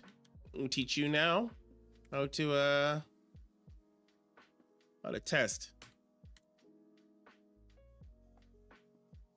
So if you want to test your bot and you want something not working the way it should, good old print statement can solve a lot. If those of you are building with us and you have any questions, you put that in the chat and we can target that together. So it definitely is, it's triggering so that my conditions are correct, but it's not. So maybe it doesn't like that. Maybe you can't use build with gas. Maybe it's not so simple. So let's try this again. So self dot, is it, oops, why did that go capital?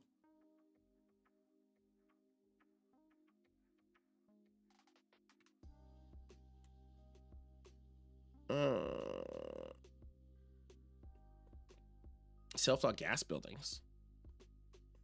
I don't know of that one. Okay, we'll go and try the individual unit.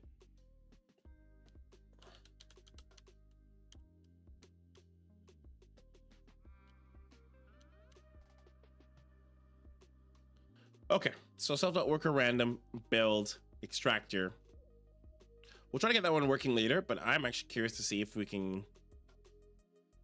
get this one working first. So we have to choose the unit. So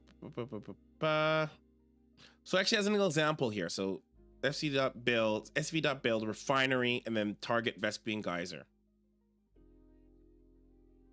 What if I... Okay, so I think that should be fine. This actually should work.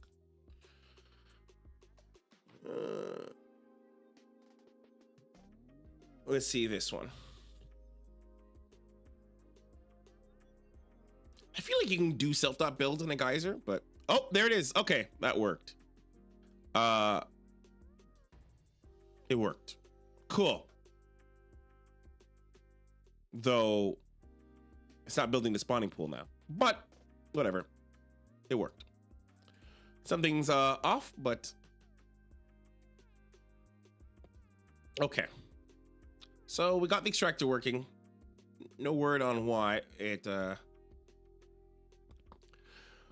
did not build. Why the spawning pool didn't build. Okay. So first and foremost, we want it only to happen if the spawning pool is ready. So let's say self dot.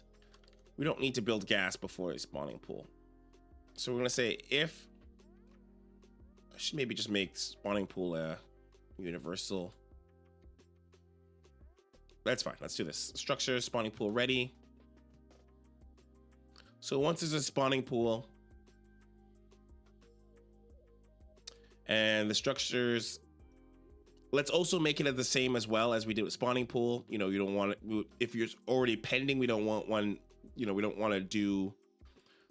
Let's do this. So let's add them together. It's the amount plus the pending. Looks like it already knows. Perfect. Oh, Furry Fatale, you might be right. We might have needed to await. Oh, so smart. All right, so let's finish this. Let's check this one, and then we'll actually code two. We'll code another one that says self.build, but I forgot to do the await. That is correct. Good catch, Furry Fatale. Good catch. We didn't do await. So this is going to do build spawning pool. And then what will happen afterwards is it will then build. I guess it built two. It wasn't supposed to build two, but. Did I not tell it to? That's weird. Okay, well, whatever. Okay, so let's actually test this one.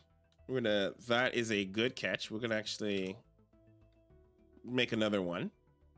And we're gonna say self.build.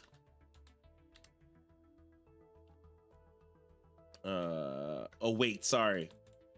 Await self.build.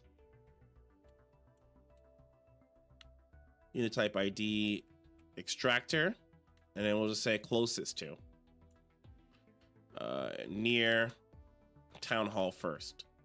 So if this works, this should actually be a simpler way of doing it instead of doing what I just did, but you can control both. You can kind of control the individual unit, and then you can control, you just can say it straight up. This is like a quick, simple, dirty, build me an extractor near my first base. Let's see if this works. So there. Oh no. We still need to target the individual geyser. Not so beautiful. Okay. So we do have to say where we want this to go. It's not so simple. So self.Vespian Geyser. Closest to town hall first. So we can probably still do it like this. Perhaps. The closest town hall. I'm the geyser closest to our starting town hall.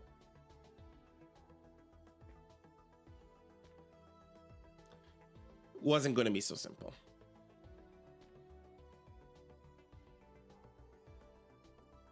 Okay, so then it builds the builds thing, and then And then, okay, there we go. We built gas.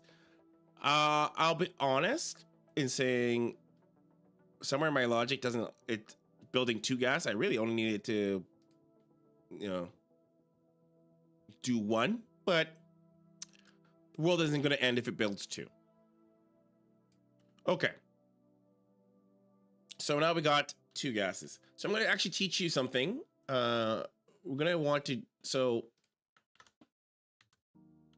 I'm going to give you a pretty easy way. As you notice though, that my units, I mean, like I wasn't mining any gas. And so Python SE2 has a built-in kind of like distribute workers. This thing is very inefficient, but it's a quick and dirty way to like get to move units around to go to disperse your units. So we're gonna like, how do you want to say this? You want to say something like send workers to gather, and this is your quick and dirty way to do it. So you're gonna go await self.distribute workers, and every time it does it, it'll just distribute the workers to their optimum. This is not ideal for more advanced bots, but for a simple bot, this little quick and dirty thing, and it even warns you in here, like it's like this is not an optimal function. Do not rely on it forever. But this is good for our first starting thing, and you'll when we run it again, you'll see that the workers will move around. You'll eventually, as you get better, you will want to create your own kind of code, or if you want to, Copilot wanted to scout. My little Copilot's just hungry. Anyways, you'll find that this will not be very efficient, but it's a good way to start. You want to do this to kind of move things around. Okay, so we got our gas. I don't know why I have 2 gas. Probably only need 1. Let's see if I can just recheck my stuff here. So if self-destructures spawning pool dot ready and self structures unit type ID extractor equals 0 plus the already pending extractor. That's why. Okay, that's why. Can I do this? And this should probably keep it from doing that. And that should work. Okay. So we now have we'll have gas.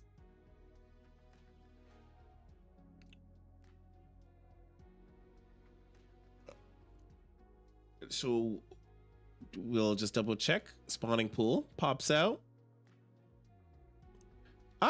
There we go. Just 1 gas. And hopefully they will distribute themselves. Oh, sorry. They're not going to distribute themselves because I'm not building. Guess what? We're not building any drones. So we should build drones if we want to obviously distribute. So we need some drones here. I'm going to need some drones.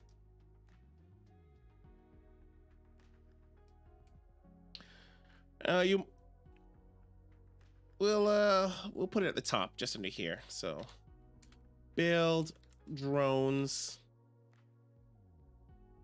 How many? We say until 16. Build drones until 16 supply. Oh, okay. Well, a little. So that's not kind of what I wanted to do. So we'll say if self dot supply workers, so this is the workers of the supplies below 16. We're almost there. We're almost there. Pablo's right.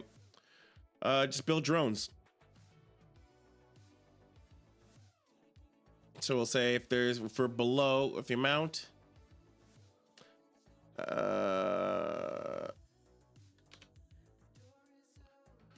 we'll keep this it's checking. So if self so it's checking.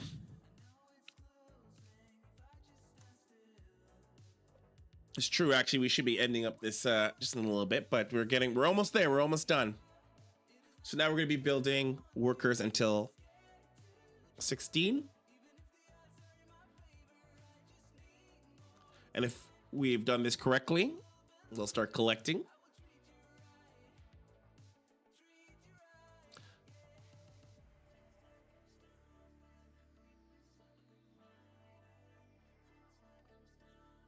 Okay. So since we can have the afford, we're gonna actually try to build movement speed and see what happens. We'll see if we can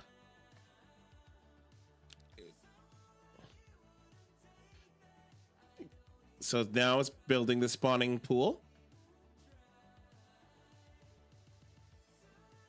Actually, we want more than 16. See that? 16. So we need like, what is it, 19, right? For gas as well. Okay, so we need some gas in here. So we actually need 19. This is very static, right? You probably want a better solution for that, but let's say 19. We want to get 19, so there's enough for both. We won't check that. We already know that works. So let's say we want to build movement speed. Let's put it all the way down here. So let's say so it's like we're gonna say, hey, build movement speed. Movement speed upgrade. And so we'll say, okay, if I'm going to check to make sure that we're not already learning it already, we're going to get to use this already pending upgrade. So we're checking that there is no already pending upgrade. And we'll say, okay, we're not already learning movement speed. So as long as there's no movement speed being learned, I wonder if this also checks if we have already learned movement speed. Not super important, but you probably should check also that you haven't already learned it. And then we'll say, I wonder if, so we need to also make sure we have the correct building. So if self.structures,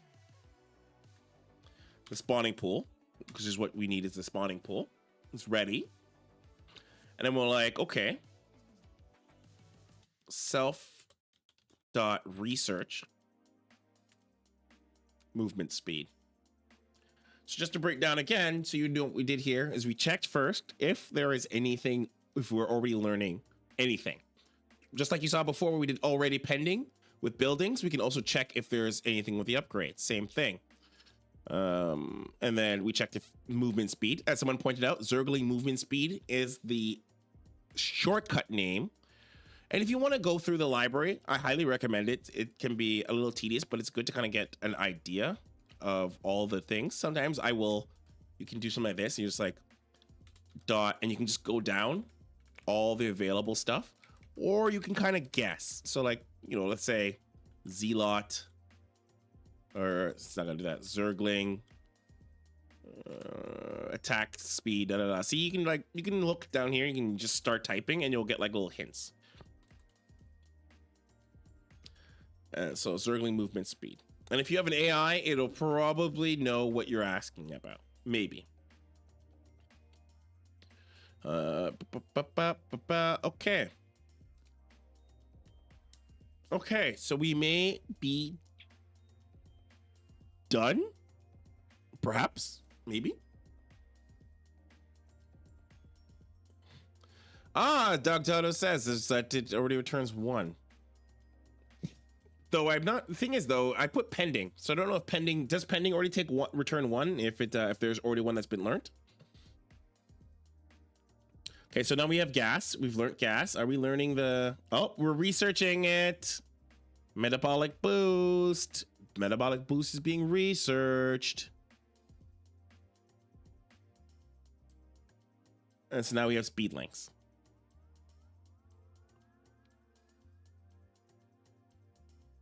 Okay, cool. So let's be a little bit, this is it, but let's be a little bit slick. Let's do this. Let's say, hey, don't send the Zerglings until Zergling speed is done. So say, hey, self.units, if we have Zerglings and send units attack when Zergling speed is done. And we'd be like, okay, and self dot is it research? No. Self dot. There's a couple ways you can do this. How is it? Is it? What was that? Okay. Self dot.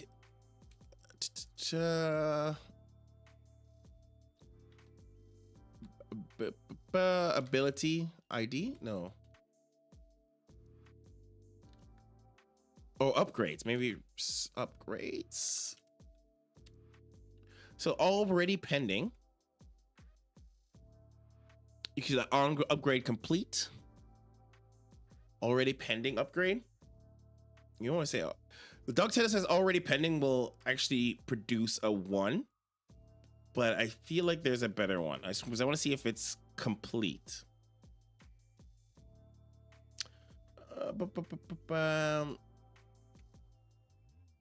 See, even I can get stuck a little bit. I'm trying to remember if it was already pending upgrade, but I think already pending upgrade is what we already use. I feel like there's probably something a little bit more. Is it abilities? Abilities? No. That's you can do a long way around of get available abilities.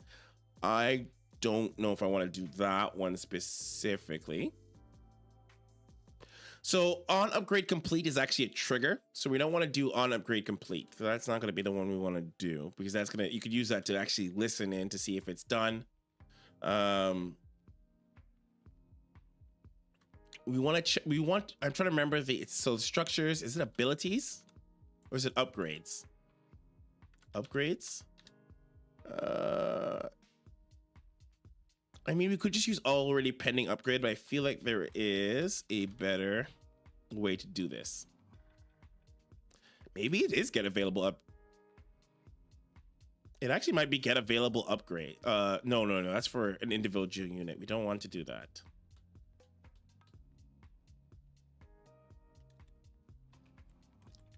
Ability ID. Ah, okay. So ability ID. And ability ID speed movement. Zergling speed.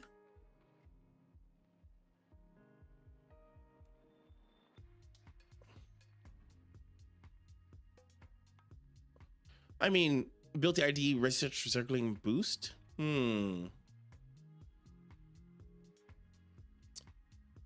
No, I don't think. I mean, it's suggesting something, and that actually might work in self-state abilities.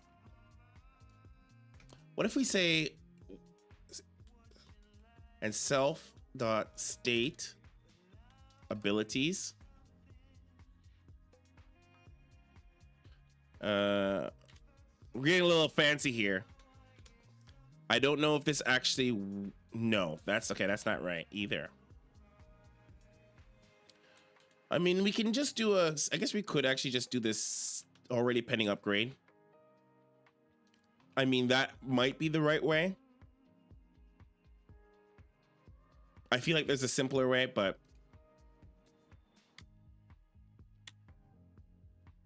I bet you this will actually work. It just seems like it's a little weird naming for checking for abilities that are already. I mean, I guess if it's a greater than 1. Doctor says already pending does upgrade type in state. So I guess already pending is what you'll use. Okay, so if this is done right, the Zergling shouldn't leave until metabolic boost is finished. Nope, never mind. They just went and did anything. They went and did whatever they wanted. All right. So now that does not necessarily work. Okay, so we need to figure that out. It did not. So if self.unit and already pending upgrade is greater than equals to 1.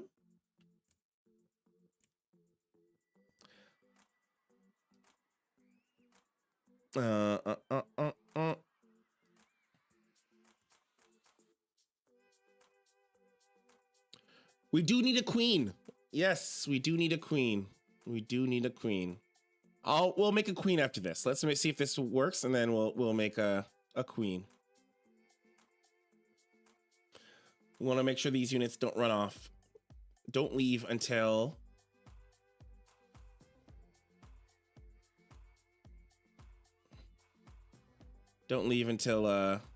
okay, they're not leaving. That's good.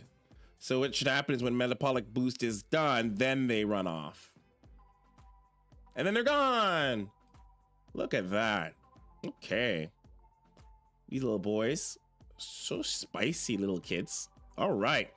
Okay, so we're going to add a queen just for good measure. But it's not really necessary for the challenge specifically. But if you're Zerg, you're going to want to have a queen. So I think it's good for us to go over just like building queens in general. And we can call this finished. So build queen. Okay. So we're going to want to build a queen. And okay,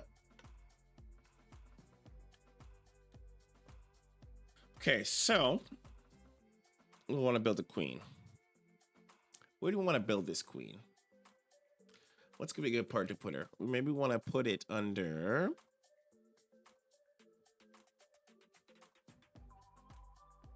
queen, queen, queen.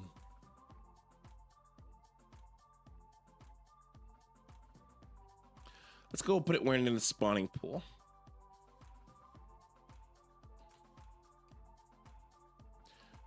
So after, you know, if we have 12 supplies, we'll just put this queen in here.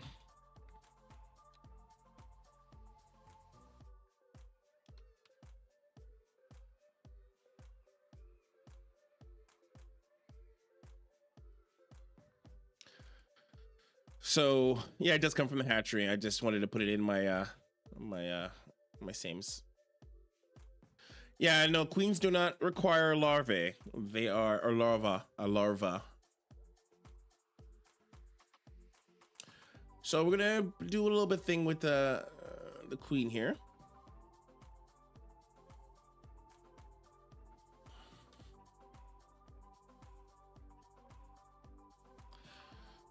So where's our spawning pool? So if spawning pool, and then so once this spawning pool thing is true, we're gonna actually do something like else if. The reason why I'm gonna do this is just because like we want the spawning pool to be done first, and this will actually save us on having to build the queen or like, you know, put some logic with the queen. So we'll go say else if. Like once the spawning pool is done, then you just like all it has to worry about is just building queen. So we'll say, okay, so if you're building, do the spawning pool thing, spawning pool's done. Wait, is this been, no, sorry, this is not spawning pool. That is my extractor. So we'll actually say here, else if, this is us getting to use a spawn, an else if statement here. So we're going to say self dot. Are we really at 100 lines of code? Okay, we're under 100 lines of code. I can actually say then in this thing, help build a bot with a less than 100 lines of code. That would make a good YouTube title. Okay. So self dot units. Did we import units? Did we import this? This is actually a good question. We did not. Let's import units then. So that's something we missed. So let's say actually import units in. This allows us to check all the units. So we'll go from SE2. Oh, it does both unit and units. So we'll go in there and we'll say, okay. Pablo says you don't need it. It did, it did light up. Maybe you're right. Maybe you don't need it. I don't know. I've always done it personally, but I might be outdated in that regard. I don't know. It's a good question. It lit up without it. So again, maybe we'll just take it off and see what happens. Okay, let me finish what I was writing, and then we'll test if it doesn't work. Okay, so self.units. And so what you're looking is you're checking inside your units, and you're like, hey, you know what? Do I have the queen inside this unit? Kind of like structures. Remember when self.structures and we checked in the structures? Same thing. We're like in the units that we own. So self.units in the units that we have. And in the units that we have is how many queens do we have? Does this like how many queens are there? Dot amount. So similar to what we do with structures, you can add like these these properties to the thing so that you can have like more to it. So this turns it into an integer, same to with buildings. And so we're like, oh, okay. Already, and so like the amount of queens that we have and the amount of queens that are pending, 0. Then we're gonna get a little fancy though, because then we want to tie the amount of queens to the amount of town halls that we have. I said, oh, less than 0, but let's say like we want 1 queen for every town hall. So we're gonna go like, hey, self.town hall amount.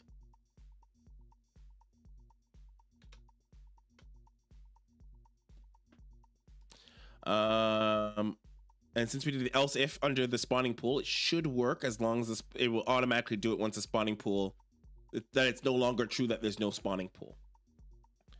If I have done this correctly. Now, we're going to want to build a queen. And we're going to go self dot, like train again, queen. Or did I not close up the, oh, I did. What happened here? Oh, it is not. There we go. That's really weird. Okay. So what we have here, just to explain my logic so you know. Oh, Tylon, there is no algorithm. This is a very basic bot. There are no algorithms being put in this little bot here. We're not, if you want to put an algorithm in here, you are more than welcome. So let's go over my logic here so you can follow along. So what I did here is I have in my if statement to do a spawning pool. Once this is no longer true, it will then go to the else if statement. In this else if statement, it'll check, hey, in the units, how many queens, if the amount of queens that we have, plus the ones that are being built, is less than the amount of town halls that we own, then build a queen. This is very basic, Tyrion. There is no map analysis. This is a very basic bot. You are more than welcome to build it more complicated. I do have I have a bot that gets uses feedback from the map. This is a beginner tutorial for those who would like to get started. So we're gonna save the complicated things for another day. Okay. So I think we should be good if we are all is right. After we've been build a spawning pool, we should then have a queen. I guess we should probably tell the queen to eject too, right? This is where you get like this is where you get like features spread. I should have just, if you're at this point, you were able to, then you're done, right? Oh snap! Oh, something happened. Something happened. It's like freaking out. We'll have to look into that for a second. Oh, popped out the queen. She came out. And then metabolic boost. And then they leave. Hooray!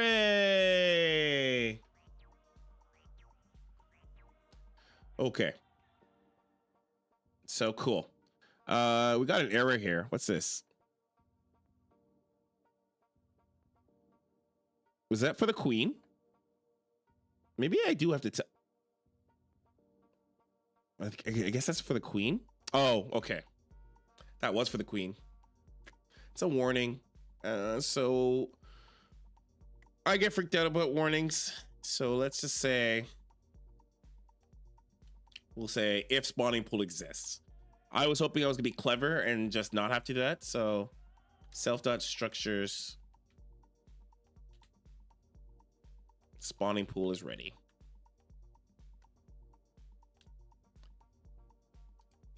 That's a little sloppy. We could probably do it a little different way, but done. Okay.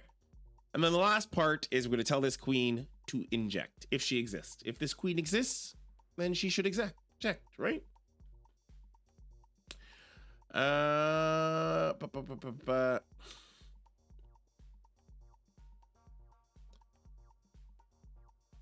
Okay. Whew, I'm getting exhausted. So let's say we're coming to the end of this. We're at the last leg. And we'll say, we'll say if the queen exists. So if unit self.unit. We'll just put this, we'll say, queen injecting. Now, this is a mechanic I'm going to say I'm not super familiar with because I actually don't use Zerg a lot, and so I don't know this mechanic very well, but I have a vague idea. We'll have to make sure she can also have the energy for doing. We'll make this queen. We'll make this queen work. Work, queen, work. Work, queen, work. Okay. Let's say like if the queen exists. So self.unit. Units. Unit queen ready. So if there's a queen and she exists, and then we'll like, you know, for every queen that's idle.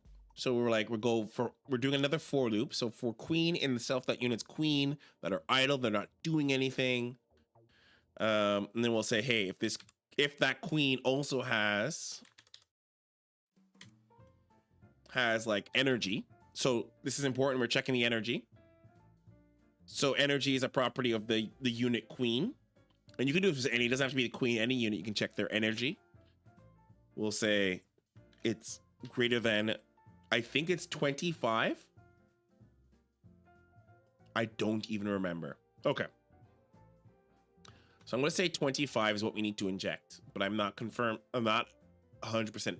positive. This part though, I want you to pay attention to this part. This is a part you're going to want to look. You want to make sure that doesn't have what's called, like there's like a, you want to check if you want to check that the target that she's targeting does not have, you know what? Oh, you know what we'll do?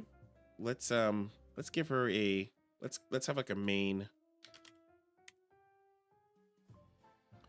We'll say, we'll make a variable and we'll call it, we'll say that is self.townhall first. And so what I did here is I just made this, I'm gonna make this easier for me so I don't have to keep typing self.townhall first here. And we're gonna be like, okay, if queen energy and not, we're gonna check to make sure the queen has not already injected on top of this, like this town hall, right? You're gonna make sure it doesn't have it. So not main, so the town hall I just called has a buff. See, it's already suggesting has buff. So we're checking to make sure it doesn't have the buff called queen spawn larva timer. This is checking to make sure that this is not on. We don't want it to be on the hatchery. We don't want that to be on the hatchery. And assuming that is not on the hatchery, we want to use the ability inject main. So effect, it's called effect inject larva. Odd name, but that's what it's called. A lot of times once you figure out a lot of this, once you get the rhythm, the hard part will be trying to figure out what is what is called what and what is not called what, and then what these names are. You can obviously go and study the dictionary of Python SE2, and that's one way to do it, or you just come about it as you need it, which I find is more easy. And this should complete our bot. I think we're done. I feel like once if assuming it injects, we will be finished.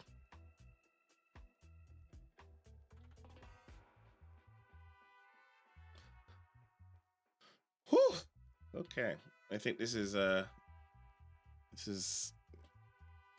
assuming this all goes well, we're done. Okay. So builds a spawning pool, builds an overlord, builds the geyser, sends the gas. It did inject. Did it inject? Yeah, inject. Okay, so it injects. So now it's building. And then they go. Speedlings. Look at that. All right. All right. So, man, I admit I'm a little exhausted. Okay, so hopefully you learned something. Okay, incoming, my mic is going to get a little bit louder or softer. We'll find out in a second.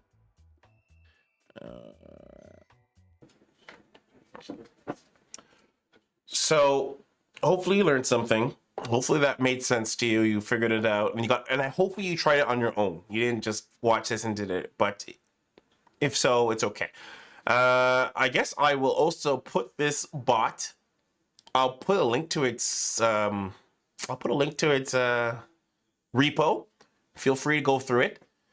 I might break up some of the stuff as well, so that you can maybe try it on your own. I mean, I'll probably maybe design something simpler. But oh, did I get louder? That's okay. Hopefully it's not too bad. I'll have to tweak this a bit. Okay, but hopefully you tried it on your own. Hopefully you were able to give it a shot, and I hope that you had a good time. So take this bot. Now you have your own Zerg Rush bot. Give it a shot. Modify it. As you saw in the chat, people are already talking about creep tumors and all that stuff. It just doesn't end. But for me and you, today it does end, and hopefully you got yourself your very own bot. I'm hoping you will. In the description, I will include a link to this template. I will include a link to this solution if you want to explore it a little bit further on your own. I'll also link to the do I have a tutorial for this specifically? No, I don't, but maybe I'll put one up together later. Hopefully, if that is something that is interesting. If you want to see a tutorial, like not a tutorial, sorry. If you want to see like a little bit more of a formatted thing, let me know. I'll maybe break down some of these notes so you can follow them along. But I do have a short on here talking about how to do the basic version of this Zerg Rush bot. Check that out. I'll link that. Very little short for you to check out. But that's it for me for today. Hopefully you guys had a good time. And this is actually my last stream of the year. Oh, this bot's not... Boys, this bot is not going on the ladder. This is a purely learning bot. This bot is not coming to the ladder. But you know what? Feel free to take it and bring it yourself. So this will be my personal last stream for the year. I might do some like streaming of some AI games. Like I might just do like random fun stuff later on between the holidays. But this was the last stream. And if you like this workshop, if you like a workshop, I might do one every quarter. Tell me if this is something you like. Give me that feedback, and we'll try different ones. And then next year I'll be back with assembly, and I see that we're gonna be doing we'll be working on micro ladder bots, and we're gonna make them a lot more advanced. I'm really excited. I'm to work on some micro ladder bots. Until then, though, guys. All right, happy coding. And Merry Christmas, Happy Holidays, all that good stuff.